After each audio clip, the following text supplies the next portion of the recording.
मैंने ज़ोर से धक्का देकर तबस्सुम को बिस्तर पर लिटाया था। वो जो सादगी से दुल्हन बनकर गजब ढा रही थी, मेरी सरकत पर तिलमिला गई। कहने लगी, ये क्या तमाशा है? पहले ही आपने बहुत कुछ बर्बाद कर दिया है। अब मैं आपके साथ इस कमरे में नहीं रह सकती। मुझे हाथ लगाने की गलती भी ना करना। वो उठ खड़ी हुई तो मैंने उसे बाजू से पकड़ लिया। वो किसी परिंदे की तरह मेरी सख्त गिरफ्त में फड़फड़ाने लगी। मैंने गुस्से से कहा कि मत भूलो, कुछ देर पहले ही तुमने मुझसे निकाह कबूल किया है और अब रुखसत होकर यहाँ मेरे कमरे में आई हो। अब तो तुम सुहाग राग की तैयारी करो। मैं तुम्हें हाथ भी लगाऊंगा और सारे हक भी वसूल करूंगा। मेरी बात सुनकर उसके माथे पर बाल पड़ गए। गुस्से में कहने लगी, ये तुम्हारी खाम ख्याली है कि मैं खुद को तुम्हारे सुपुर्द कर दूंगी। जिस तरह से तुमने मुझसे शादी की है, मैं सारी ज़िंदगी तुम्हारी नहीं हो सकती। झटके से इसने अपना बाजू मुझसे छुड़वाया था और इससे पहले कि वो वॉशरूम का रुख करती, मैंने तेज़ी से कमर से पकड़ा और उठाकर बिस्तर पर पटक दिया। इसकी आंखों में खौफ के साए लहरा रहे थे। मैंने तेज़ी से इसके बाजू को अपने बाजुओं में जकड़ लिया। अगर तुम चाहती हो कि मैं ज़ोर ज़बरदस्ती से तुम्हारे वजूद को हासिल करूं, तो मुझे कोई इतराज़ नहीं है। जिस तरह तुमने ये जगह हासिल की है, इसी तरह मैंने तुम्हारे वजूद पर काबज़ होने का हक़ रखता हूँ। इसने इसकी हैसियत का उसे एहसास दिलाया था। उसकी आंखों में नमी उतरी। वो रोते हुए मुझसे कहने लगी, मुझे माफ़ कर दो, मुझसे गलती हो गई। मेरे आगे हाथ जोड़ते हुए वो कहने लगी, मुझसे भूल हो गई। मैंने तो बस नादानी में ये सब कुछ किया था। मुझे क्या पता था कि तुम अपनी इज्जत और खुदसरी में मुझे इस जगह पहुंचा दोगे। इसकी बात पर मैंने गुस्से से मुट्ठियां खींच लीं। उसके करीब होते ही उसके चेहरे पर अपनी सांसों की गरमाइश छोड़ दी। मैंने धीरे से इसके कान में कहा कि तुम्हारे लिए नादानी या मजाक होगा, मगर मेरे लिए ये बात ज़िंदगी और मौत के बराबर थी। जो खेल तुमने खेला था, इसमें किसी न किसी को तो जीतना ही था। तो देख लो, जीत मेरे हिस्से में आ गई और हार तुम्हें मिल गई। लेकिन ये हार भी तुम्हारे लिए जीत होगी अगर तुम खुद को खुशी खुशी मेरे हवाले कर दो। मेरी बात पर मेरी नई नवेली दुल्हन ने इनकार में सर हिलाया तो मैंने तेज़ी से आगे बढ़कर उसको जकड़ लिया। इसका वजूद बिस्तर पर मचलने लगा। वो खुद को मुझसे आज़ाद करवाने की कोशिश करने लगी, लेकिन मैं खुद पर से इख्तियार खो बैठा था। इससे दूर होना मेरे बस में नहीं था। वो अपनी पूरी जान लगाने के बावजूद भी मेरे आगे बिल्कुल बेबस थी। वो एक दुबली पतली लड़की थी और मैं जवान मर्द। मेरे आगे इसकी एक ना चली। वो मेरी शिद्दत के आगे बिल्कुल बेबस थी और मैं अपने जज्बात से बोझल धीरे धीरे रात बीत रही थी और वो मेरे आगे हारे चली जा रही थी। कुछ ही देर के बाद मैंने अपनी पूरी ताकत से इसे, अम्मा, कम से कम मुझे लड़की की तस्वीर तो दिखाएं। ऐसे कैसे आपने मेरी शादी पक्की कर दी? एक बार मुझे तस्वीर भी नहीं दिखाई। मैं अम्मा के सामने बैठा एक ही बात की तकरार कर रहा था, लेकिन अम्मा की भी वही बात थी कि शादी के बाद दुल्हन को देखना। अपनी माँ की पसंद पर यकीन रखो। मेरी माँ न जाने किसे मेरे लिए मुंतखब करके बैठी थी और अब की इसकी तस्वीर ना दिखाने की भी कसम खा ली थी। जब मैंने बहुत इसरार किया तो कहने लगी, मैं तुम्हें इसका नंबर दे देती हूँ, चाहो तो फ़ोन पर बात कर लो, लेकिन चेहरा तो शादी के बाद ही देखना होगा। यूँ समझ लो कि इन लोगों का मानना है कि अगर लड़का शादी से पहले लड़की को देखेगा तो अब शकुन होता है। अम्मा की बात सुन के मैंने सर पकड़ लिया। मैंने कहा, अम्मा, वो किस ज़माने के लोग हैं? आपको सारे जहान में ऐसे ही दकियानूसी किस्म के लोग मिले थे जो पुरानी बातों पर यकीन रखते हैं। अम्मा मुस्कुराकर कहने लगी, लड़की बहुत अच्छी है, पढ़ी लिखी है, सलीकामंद, समझदार है। मुझे ऐसी ही बहू चाहिए थी। शादी तक के लिए हमने इसकी बात मान ली है और इसके बाद तो लड़की रुखसत होकर हमारे ही घर आएगी। फिर तुम जो चाहोगे वैसा ही होगा। अम्मा के आगे मेरी कहाँ चल सकती थी, इसलिए मैं खामोश हो गया। अम्मा से इसका फ़ोन नंबर ले लिया। शादी में 1 हफ्ता ही था।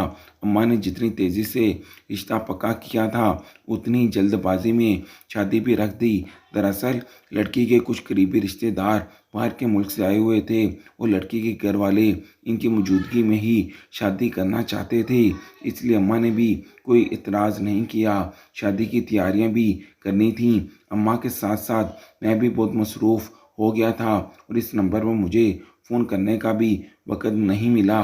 लेकिन उस रात जब मैं फ़ारग हुआ तो मैंने सोचा कि एक दफ़ा पाकीज़ा से पूछ लूँ कि वो शादी के लिए दिल से राज़ी है भी या नहीं।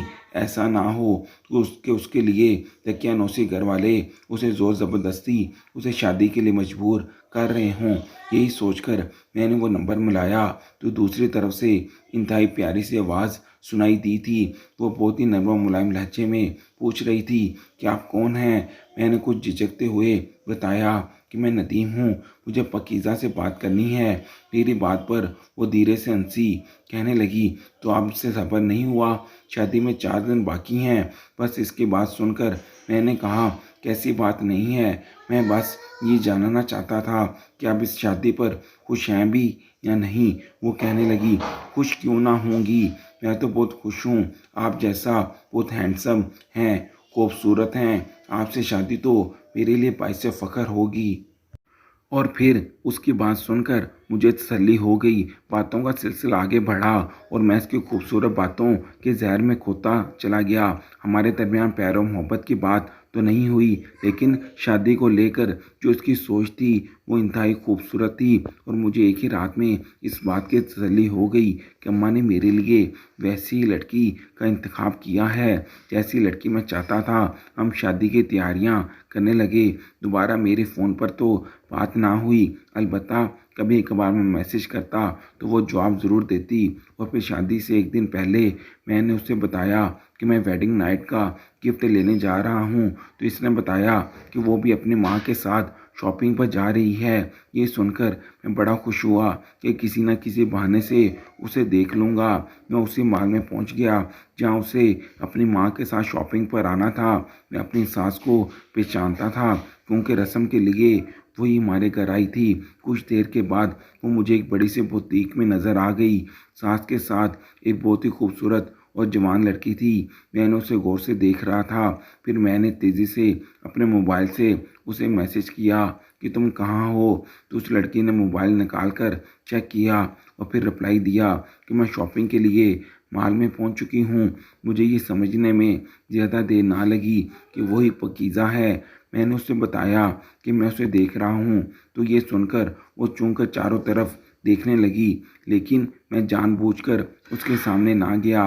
मैं चाहता था कि मैं शादी के दिन उसके सामने आऊं और उससे अपनी बेपनाह मोहब्बत का इजहार करूं, क्योंकि शादी में बस एक दिन ही तो रह गया था। इसलिए मैं उसे गौर से देखने लगा। सर से पाँव तक वो हुस्न का मुजस्मा थी। मैंने इतना खूबसूरत चेहरा आज तक नहीं देखा था। उसे देखते हुए मैं बुरी तरह से उसके सहर में जकड़ गया था। मोहब्बत क्या होती है ये उसे देखकर मुझे पता चला। वो लड़की मेरी तलाश में शॉप से बाहर निकली। फिर पोती के बराबर में उसकी नज़र सोने के कंगनों पर जमी थी और वो शीशे को छूकर उन कंगनों को इस तरह से देख रही थी जैसे वो इसे बेइंतहा पसंद आ गए हों। और फिर लम्हों में मैंने ये फ़ैसला कर लिया कि यही मेरी वेडिंग नाइट का गिफ्ट होगा। जब वो ये कंगन मेरे हाथों से पहनेगी तो उसकी खुशी की क्या इंतहा होगी, ये सोचकर ही मैं खुश हो रहा था। कुछ देर बाद ही मेरी सास ने उसे आवाज़ दी और वो तेज़ी से बुटीक के अंदर चली गई और मैं वो कंगन खरीदने के लिए ज्वेलर की शॉप में दाखिल हो गया। थोड़ी देर के बाद वो कंगन मेरे पास थे। फिर मैं वापसी के रास्ते पर चल पड़ा। मैं खुद को हवाओं में महसूस कर रहा था। मुझे मोहब्बत हो गई थी और वो भी उस लड़की से जो एक दिन बाद मेरी शरीके हयात बनने वाली थी। शायद उससे ज़्यादा खूबसूरत कोई सास हो ही नहीं सकता। उस रात मैंने जब उसे फ़ोन मिलाया तो कहने लगी कि आप अगर माल आए थे तो मुझसे मिले क्यों नहीं। वो इतनी खूबसूरत आवाज़ में शिकवा कर रही थी कि मेरे दिल की धड़कनें तेज़ हो गई। मैंने धीरे से कहा कि आने वाली रात मेरी और आपके मिलन की रात है। मैं चाहता हूँ कि हम दोनों एक दूसरे जब एक दूसरे के सामने हों तो फिर कोई पर्दा बाकी ना रहे। मेरी बात पर वो कुछ लम्हों के लिए खामोश हो गई, फिर कहने लगी, घर में बहुत मेहमान हैं, अभी मैं फ़ोन रखती हूँ। उसने फ़ोन बंद कर दिया और मैं कितनी ही देर फ़ोन को देखता रहा। उसी के ख्यालों में मुझे नींद आ गई। फिर अगले दिन मैं बारात लेकर धूमधाम से अपने घर वालों और दोस्तों के साथ पाकीज़ा की दहलीज पर पहुंच गया, जो मेरे दिल की मलका बन गई थी। मैं घोड़े पर बैठा था, मेरे दोस्त खूब नाच गा रहे थे, मेरी अम्मा बहनें भी बहुत खुश थीं। मैं घर का बड़ा बेटा था, सबसे पहले मेरी शादी हो रही थी, लेकिन यह हमारे घर की पहली शादी थी, इसलिए मेरी माँ ने किसी चीज़ की कोई कमी नहीं छोड़ी थी। नाच गाना रुका तो मैं घोड़े से उतरा और शादी हाल में दाखिल होने लगा, लेकिन दरवाजे पर ही मेरे कदम जंजीर हो गए। मैं आंखें फाड़े उस हसीना को देख रहा था जिसे मेरी दुल्हन बने इस स्टेज पर होना चाहिए था, लेकिन वो हाथों में फूलों के थाल लिए रिसेप्शन पर खड़ी थी। मेरी माँ ने मेरे रुके हुए कदम देखे तो कहने लगी, क्या हुआ नदीम, रुक क्यों गए, अंदर चलो। मैंने माँ की शक्ल हैरत से देखी और कहा कि आपने तो कहा था कि दकियानूसी लोग हैं, लेकिन ये तो बहुत ही ज़्यादा मॉडर्न हैं। दुल्हन दूल्हे पर फूल बरसाने को तैयार है और किसी को कोई इतराज़ नहीं है। मेरी बात सुनकर अम्मा हैरान हुई, कहने लगी, पागल तो नहीं हो गए हो, दुल्हन कहाँ है, भला दुल्हन भी कोई रिसेप्शन पर खड़ी होती है। ये सब तो दुल्हन की कज़न वगैरह हैं जो तुम्हारे इस्तकबाल के लिए खड़ी हैं। दुल्हन तो कमरे के अंदर है, पाकीज़ा यहाँ कहीं नहीं है। अम्मा की बात सुनकर मैं हैरान रह गया। मेरी नज़रें अभी भी उस हसीन चेहरे पर जमी थीं जो बड़ा मुस्कुराते हुए मुझे देख रही थी। मैंने कहा, अम्मा ये कौन है। अम्मा ने एक नज़र उस लड़के पर डाली, कहने लगी, ये तो अमेरिका से शादी अटेंड करने के लिए आई है। ये पाकीज़ा की कज़न तबस्सुम है, बड़ी मॉडर्न किस्म की लड़की है, अभी भी देख लो किस तरह का लिबास पहने खड़ी है। अम्मा का लहजा बहुत ही हकारत भरा था। जब अम्मा की बात पर मेरे कदमों तले से ज़मीन निकल गई, मैं फटी पड़ी निगाहों से उस लड़की को देख रहा था जिसे मैंने पाकीज़ा समझकर अपने दिल में जगह दे दी थी। मैं 2 कदम पीछे हट गया। मेरी हरकत पर वहाँ मौजूद सभी लोग हक्का बक्का रह गए। मैंने कहा, अम्मा मैं आपसे बात करना चाहता हूँ और पाकीज़ा के वालिद से भी। अम्मा कहने लगी, आखिरी वक्त पर ये तुम क्या कह रहे हो, सब खैरियत तो है ना। मैंने कहा, नहीं अम्मा, इन्हें तन्हाई में बुलाएं। फिर अम्मा ने पाकीज़ा के वालिद को अकेले में बुलवाया। अम्मा भी वहीं बैठी थीं और मैं भी। फिर मैंने भी इन्हें सारी बात बता दी कि मैं तबस्सुम को पाकीज़ा समझ बैठा हूँ और मैं उसी से मोहब्बत करने लगा हूँ और मैं अब पाकीज़ा से शादी नहीं कर सकता क्योंकि मुझे तबस्सुम से मोहब्बत है। मैंने फ़ोन वाली बात भी बताई तो पाकीज़ा के वालिद ने मुझे बड़ी अजीब नज़रों से घूरा, कहने लगे, हमारे घर की लड़कियाँ ऐसा नहीं करती, ना वो फ़ोन पर मर्दों से बात करती हैं। पाकीज़ा के वालिद ने गुस्से में तबस्सुम को और उसके वालिद को भी वहाँ बुलवा लिया। कहने लगी, ये लड़का तबस्सुम पर इल्ज़ाम लगा रहा है कि उसने पाकीज़ा बनकर उसके साथ मोहब्बत भरी बातें की हैं और अब यह पाकीज़ा से नहीं बल्कि तबस्सुम से शादी करेगा। पाकीज़ा के वालिद की बात सुनकर तबस्सुम के चेहरे के तासुरात बदले। वो फटी पड़ी नज़रों से मुझे देखते हुए कहने लगी, मैंने तो बस छोटा सा मजाक किया था। पाकीज़ा की अम्मा ने मुझे इसका फ़ोन दे दिया था कि शादी तक मैं उसका फ़ोन अपने पास रखूं, क्योंकि उसे फ़ोन बहुत ज़्यादा इस्तेमाल करने की आदत है और मेहमानों के बीच दुल्हन फ़ोन इस्तेमाल करते हुए अच्छी नहीं लगती। इसलिए पाकीज़ा का फ़ोन मेरे पास था। आपका फ़ोन आया तो मैंने शरारत में पाकीज़ा बनकर आपसे बात कर ली, लेकिन मेरा यह हरगिज़ भी मकसद नहीं था कि आप पाकीज़ा को छोड़कर मुझसे शादी की बात करें। मैंने माल वाली बात का जिक्र किया तो कहने लगी, हाँ उस वक्त पाकीज़ा बुटीक में थी, इसका फ़ोन बजा तो मैंने चेक कर लिया, आपका मैसेज था तो मैंने रिप्लाई कर दिया। मुझे क्या मालूम क्या मुझे ना सिर्फ पाकीज़ा समझेंगे बल्कि मोहब्बत भी कर बैठेंगे। मेरा आपसे कोई वास्ता नहीं है। ये कहकर वो 2 कदम पीछे हटी और मैं बस हैरत से उसे देखता रह गया। उसके लिए कितनी छोटी सी बात थी, एक मजाक, एक शरारत, जबकि मेरे दिल की दुनिया लुट गई थी। तबस्सुम की इस बात पर उसके वालिद ने एक जोरदार तमाचा उसके मुंह पर दे मारा और वो गुस्से में कहने लगे, तुमने बहन के होने वाले छोर से किस तरह की बातें की हैं कि वो तुमसे शादी की ख्वाहिश ज़ाहिर कर रहा है। तुमने तो मेरी नाक कटवा दी, जबकि पकीज़ा के वालिद भी गुस्से से लाल हो रहे थे। मैंने अपनी माँ से साफ साफ कह दिया कि या तो मेरी शादी तबस्सुम से होगी या फिर बारात ऐसे वापस लौट जाएगी। मैं पकीज़ा से किसी सूरत भी शादी नहीं करूँगा।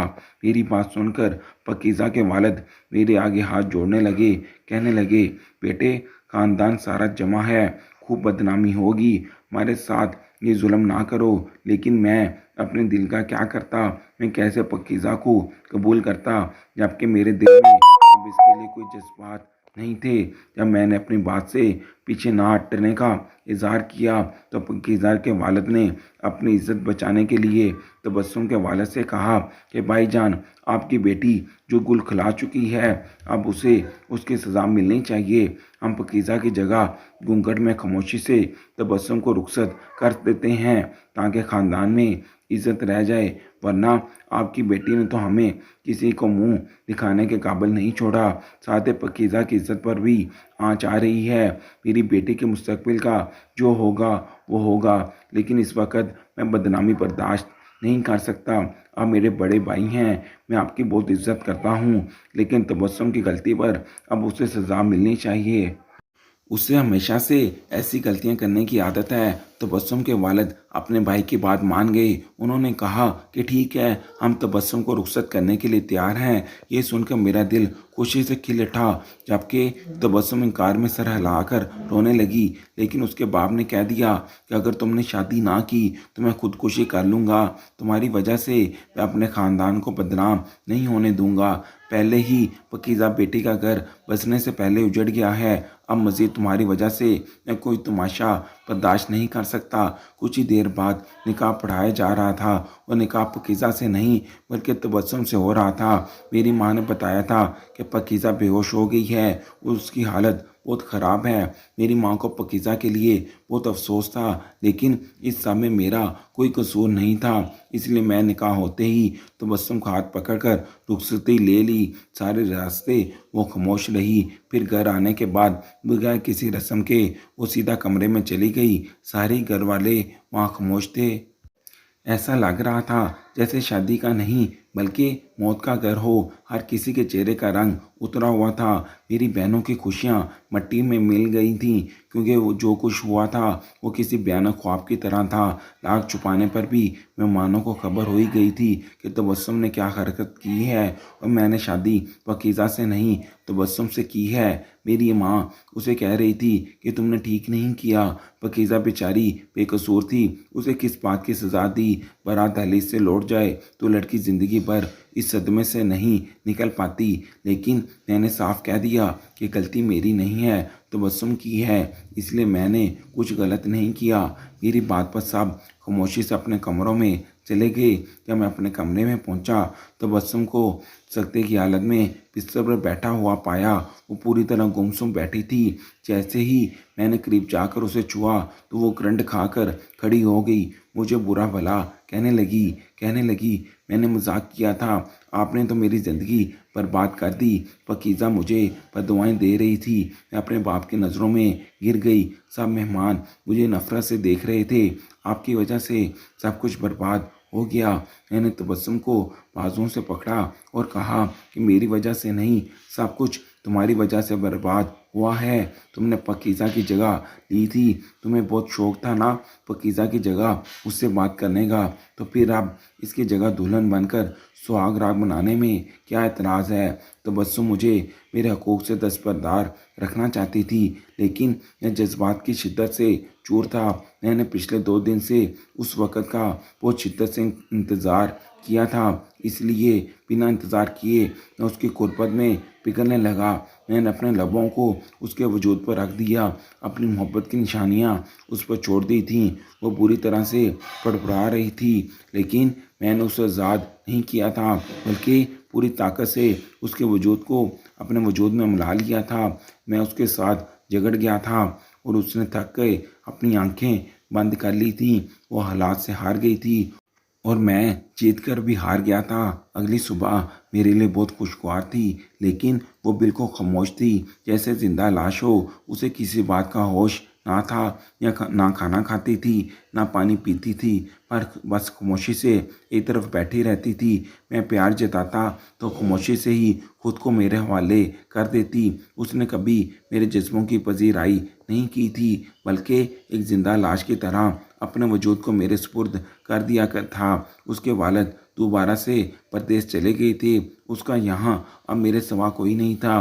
मैं मोहब्बत से उसे वापस ज़िंदगी की तरफ लाना चाहता था। जिस तबस्सुम से मैंने मोहब्बत की थी वो कहीं खो गई थी। मैं बार बार उसे एहसास दिलाता कि वो मेरी बीवी है, मैं उससे मोहब्बत करता हूँ, लेकिन वो बस फटी फटी निगाहों से मुझे देखती और एक ही शिकवा करती कि मेरी ज़रा सी शरारत का आपने बहुत बुरी तरह से बदला लिया है।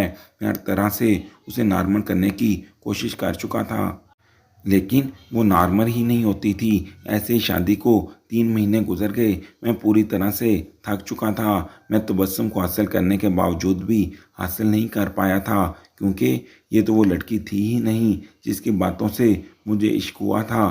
3 महीने गुजरे तो मुझे एहसास हुआ कि वाकई मैंने उसके साथ बहुत ज़्यादती कर दी। इसलिए मैंने उसे उसके हाल पर छोड़ दिया, अपने आप को उससे दूर रखने की कोशिश करने लगा। मेरे इस अमल के बाद वो कुछ कुछ बोलने लगी। मेरी बहनों से बात कर लिया करती थी, मेरी माँ के पास बैठ जाया करती थी। फिर कुछ दिनों के बाद मुझे पता चला कि वो उम्मीद से है। ये खबर मेरे लिए बहुत ही ज़्यादा खुशगवार थी, लेकिन तबस्सुम इस खबर पर फिर से खामोश हो गई। मैं उसके पास बैठा, मोहब्बत से इसका हाथ थाम कर कहने लगा कि ये औलाद हमारे रिश्ते को मज़ीद मजबूत बनाएगी। ये खबर बहुत खुशी वाली है, फिर तुम क्यों रो रही हो? उसने अजीब सी नज़रों से मुझे देखा, कहने लगी, मुझे डर लगता है कि अगर मेरी बेटी पैदा हुई और इसका नसीब भी मेरे जैसा हुआ तो क्या होगा। पैदा होते ही मैंने माँ को खो दिया। परदेश में सारी ज़िंदगी मैं तन्हा रही। बाप के होते हुए भी बाप की मोहब्बत ना मिली, और फिर मेरे बाप ने मेरी शादी इस तरह से कर दी जैसे मेरा वजूद बिल्कुल बेमानी हो। ख़ानदान की इज्जत बचाने के लिए मेरे बाप ने मेरी ही खुशियों को कुर्बान कर दिया। अगर आपने मेरी बेटी के साथ ये सब कुछ किया तो क्या होगा। वो बहुत ज़्यादा खौफज़दा लग रही थी। मैंने आहिस्तगी से उसे सीने से लगा लिया और वादा किया कि मैं उससे और उसकी बेटी को हमेशा दिलो जान से चाहूँगा, कभी इनकी इज्जत पर आँच नहीं आने दूंगा। मैंने एक दफ़ा फिर से अपनी मोहब्बत का इजहार किया, और इस बार वो मेरे सीने से लगकर फूट फूट कर रोने लगी। माँ बनने की खबर ने उसे बहुत एहसास कर दिया था। वो आंसू जो कई दिनों से उसकी आंखों में कैद थे, वो बरसात की तरह बह रहे थे। उसका दिल हल्का हो गया। मैं उसके कदमों में बैठ गया, उससे माफ़ी मांगी और उसने मुझे माफ़ कर दिया। मैंने उसे वादा किया था कि मैं उसे ज़िंदगी की हर खुशी दूंगा। मैंने उसके साथ नए सिरे से अपनी ज़िंदगी शुरू कर दी थी। वो भी माजी को बुलाकर मेरे साथ कदम से कदम मिलाने लगी। वो तबस्सुम धीरे धीरे से मुझे वापस मिल गई जिससे मुझे इश्क था। मैंने पकीज़ा से जाकर भी माफ़ी मांगी थी और उसने भी मुझे माफ़ कर दिया था।